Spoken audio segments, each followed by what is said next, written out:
What if I told you that Billy the Kid's death wasn't the end of his story, but the beginning of one of the greatest controversies in the American West? July 14th, 1881. A single gunshot in Pete Maxwell's darkened room, and Sheriff Pat Garrett declared Billy the Kid dead. But almost immediately, people began to whisper, was it really Billy? Did Garrett shoot the right man? Or did the kid somehow cheat death one last time? Tonight, we're not telling a jailbreak story. Tonight, we're diving into rumors, trials, lies, and the ghost of Billy the Kid. When the news broke, Fort Sumner went into mourning. Women cut locks of Billy's hair as keepsakes. Friends wept openly. Children remembered his jokes. For locals, Billy wasn't just an outlaw. He was a neighbor, a friend, almost family. Garrett ordered the body displayed to confirm the kill, but that only fueled rumors. Some swore the corpse didn't look like Billy. Others whispered that Garrett had staged the whole thing. In the Wild West, where fact traveled slower than gossip, doubt grew like wildfire. Garrett had expected to be celebrated as a hero. Instead, he found himself on the defensive. Newspapers praised him in some places, but mocked him in others. And in Fort Sumner, people muttered that he had shot Billy in cold blood, ambushed without honor. Garrett may have killed the kid, but he hadn't killed the story. In fact, his troubles had only just begun. To secure his reputation, Garrett worked with Ash Upson to publish The Authentic Life of Billy the Kid in 1882. The book was meant to silence critics and prove that Garrett had done his duty. But here's the twist. Instead of shutting down rumors, the book poured gasoline on them. It was part history, part dime novel, and it exaggerated Billy's body count while romanticizing the chase. Readers ate it up, but skeptics saw through it. If Garrett was telling the truth, why did his book read like fiction?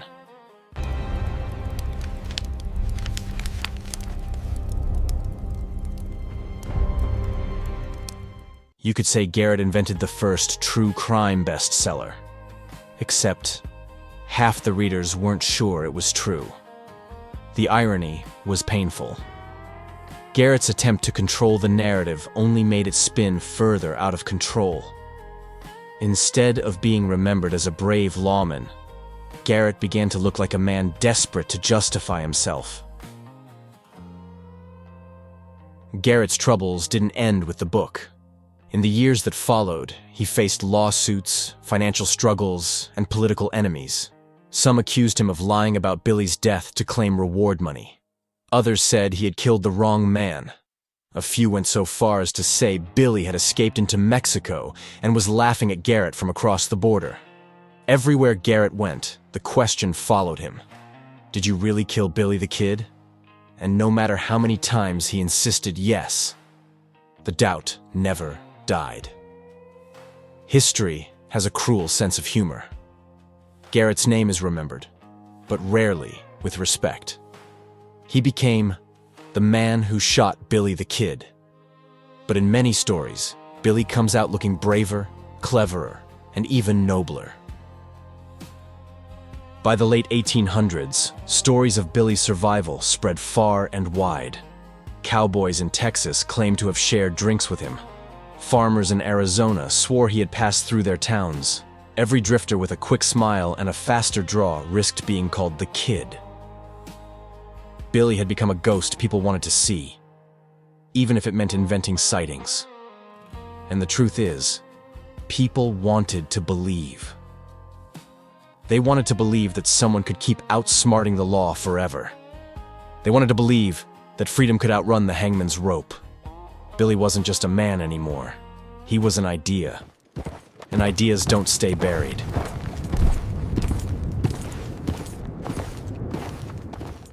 In 1881, shortly after Billy's death, Garrett faced a coroner's jury. Officially, it cleared him, but unofficially, whispers remained. Some said he fired without warning. Others accused him of betrayal. For a lawman who dreamed of higher office, the stain was permanent. Garrett's career never reached the heights he imagined. Instead, he slid into debt, failed business ventures, and a slow decline. Ironically, it was Garrett, not Billy, whose life unraveled in disgrace. It's almost like killing Billy cursed Garrett's luck. Outlaws got songs. Garrett got bad investments. Garrett tried to run for office again and again, but voters didn't trust him. He tried ranching, but his land never prospered. Eventually, his debts piled so high that he was known less as a sheriff and more as a man constantly in trouble. The lawman who killed Billy the Kid died in 1908, ambushed and shot on a lonely road in New Mexico. Fittingly, his own death carried whispers of betrayal. Decades later, the rumors roared back louder than ever. In the 1940s, a man named Ollie Brushy Bill Roberts of Hico, Texas, claimed he was the real Billy the Kid. He insisted Garrett hadn't killed him in 1881, but another outlaw. Brushy Bill even petitioned the governor of New Mexico for a pardon. Imagine the scene. An old cowboy, weathered and gray, swearing he was the legendary Kid. Some dismissed him as a fraud. Others swore his knowledge of Billy's life was too precise to fake. He knew names, dates, events that weren't common knowledge. Historians fought over the details, and journalists swarmed. The controversy made national headlines. Hico, Texas, still leans on that legend today, advertising itself as the home of Billy the Kid. Brushy Bill may have died in 1950, but his story kept the myth alive. Once again, Garrett's reputation was dragged into the mud, while Billy's grew taller in legend. Brushy Bill wasn't the only one. Over the years, several men claimed to be Billy. Some popped up in Mexico, others in the American Southwest. Each time, locals would gather, curious to see if maybe, just maybe, the kid had really survived. Most turned out to be liars or drifters hungry for attention. But the fact that people kept believing shows how deeply the myth had taken hold. It's like Elvis sightings in the 20th century. When someone becomes larger than life, people don't want to let them go. Billy was no different. For decades, the West was haunted not just by the kid's ghost, but by the possibility that he was still alive. Throughout the 20th century, legal petitions, history societies, and even governors debated Billy's fate. Should Billy be officially pardoned posthumously? Was he victim or villain?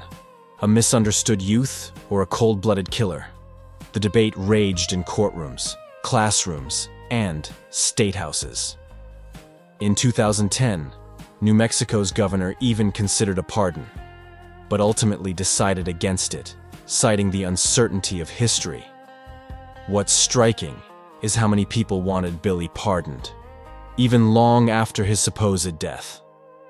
It was less about justice and more about redemption. Americans didn't want to see him as a murderer. They wanted to see him as a boy who got caught in the wrong storm. A boy who laughed, who danced, who fought for friends, and who maybe deserved forgiveness. Today, Billy's ghost lingers everywhere. Tourists flock to Lincoln to see the courthouse where he escaped, or to Fort Sumner to see his supposed grave. Some swear the grave is empty. Others claim to feel his spirit in the Pecos wind. Songs, films, and books keep him riding through American culture. Meanwhile, Garrett's name has faded, overshadowed by the boy he killed.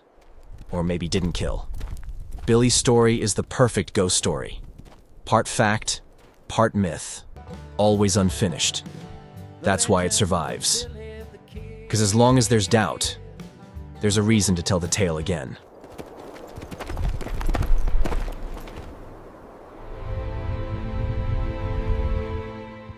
So why does Billy's story endure? Because it isn't just about Billy. It's about us. It's about the desire to believe in freedom against all odds. It's about the hope that the underdog can escape, even from death itself. Every generation projects its own dreams onto Billy the Kid. To some, he's a rebel hero. To others, he's a tragic figure. Either way, he never stops riding. And so, after the shot in Maxwell's room, Billy's body may have fallen, but his legend only rose higher. Garrett wrote his book, faced his trials, and died a broken man. Billy, on the other hand, lives on. In ghost stories, in rumors, in songs sung by campfires. In our final episode, we'll follow that legend beyond the grave, into Hollywood, into music, and into the hearts of millions who still see the kid not as a killer, but as a symbol. Because sometimes, death isn't the end of a story. It's just the start of a legend.